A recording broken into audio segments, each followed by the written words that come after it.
नमस्कार, एस्ट्रोसो चैनल में आपका स्वागत है।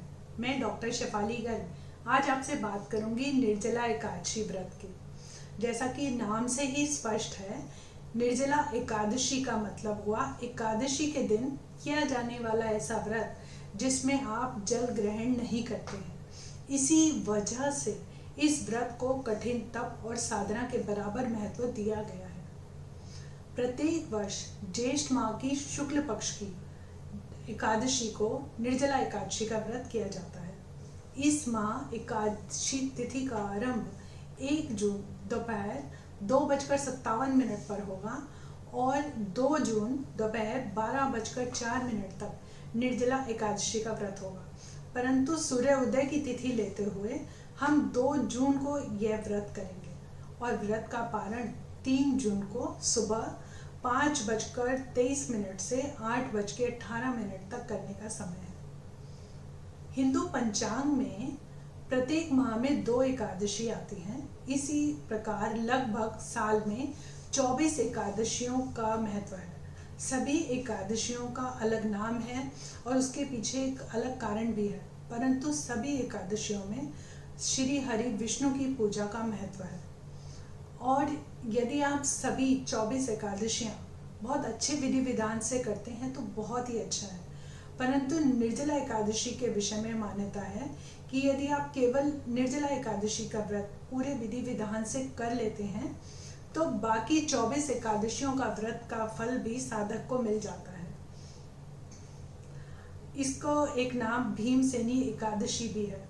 इसके पीछे एक छोटा सा आख्यान है कि 5 पांडवों में से भीम कोई भी एकादशी का व्रत नहीं कर पाते थे। केवल निर्जला एकादशी का व्रत उन्होंने पूरे विधि विधान से किया था और वैकुंठ को गए थे।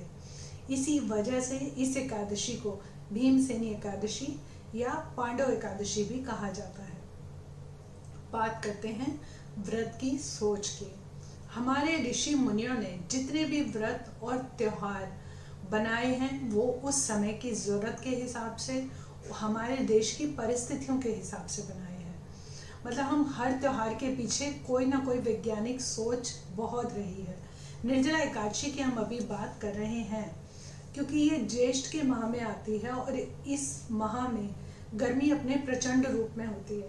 मतलब कि हमारे देश की परिस्थितियों में हमेशा यहाँ इस महीने में आकर गर्मी अपने एकदम मैक्सिमम पीक पॉइंट पे पहुँच जाती है। और जब आप ये व्रत करते हैं तो एक दिन मतलब इस सुबह सूर्य उदय से लेकर अगले दिन सूर्य उदय होने तक यदि आप जल का त्याग करेंगे तो किसी को भी आपको जल की कीमत समझानी नहीं पड़ेगी। हमें अपने आप समझ में आ जाएगा कि जल हमारे जिंदा रहने के लिए कितना ज़रूरी है। जब हम जल के महत्व को समझेंगे कि ये जल मेरे लिए इतना इम्पोर्टेंट है, जल ही जीवन है, तो मैं उस जल को कभी वेस्ट नहीं करूँगी। और अगर मेरे को कोई प्यासा दिखता है, कोई ज़रूरतमंद दिखता है तो मैं उसको जल ज़रूर दूँगी। इस भावना को बढ़ावा देने के लिए, इस सोच को आगे बढ़ाने के लिए इस जल को निर्जला एकादशी के नाम से हमारे एकादशी के व्रत के साथ जोड़ा गया। एकादशी का व्रत जो कि श्री हरि विष्णु का था, उस समय की परिस्थिति के साथ उसको जोड़ दिया गया, ऐसा मुझे लगता है। क्योंकि जितने भी हमने व्रत देखे हैं उसके पीछे कोई ना कोई वैज्ञानिक कारण ज़रूर रहा है। और ऐसी मान्यता है इस व्रत की कि आप खुद निर्जल रहकर बिना जल को ग्रहण किए यदि किसी भी ब्राह्मण को, किसी भी ज़रूरतमंद को मीठे जल से भरा हुआ कोई घड़ा देते हैं तो आपको अक्षय पुण्य का प्राप्त होता है। तो यह सोच उसी चीज़ को बताती है। बात करते हैं व्रत की पूजा विधि की।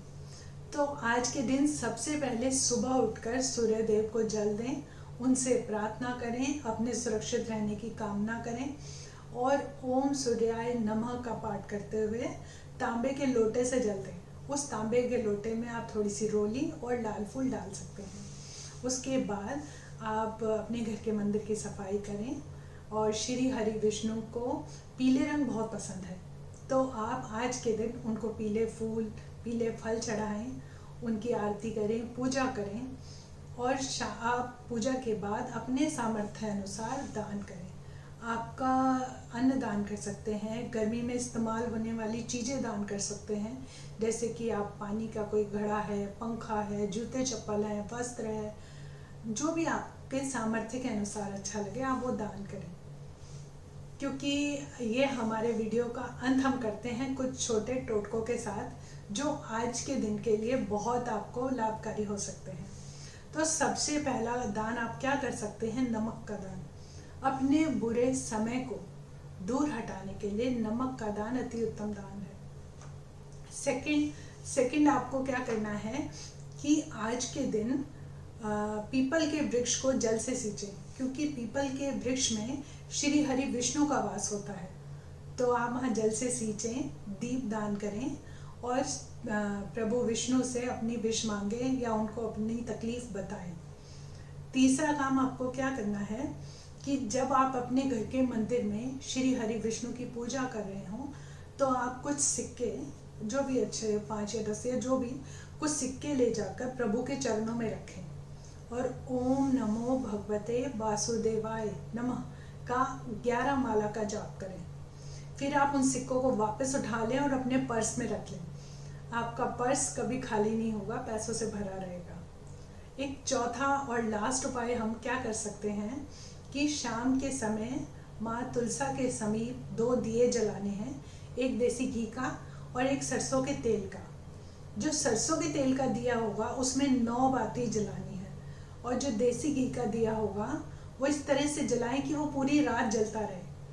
और आप तुलसा माँ से अपनी सारी दुख तकलीफ बता दें या आप अपनी कोई विश मांग लें, माँ तुलसा जरूर कृपा करेगी। एट लास्ट हम समझें कि इस व्रत का पीछे का क्रक्स क्या है।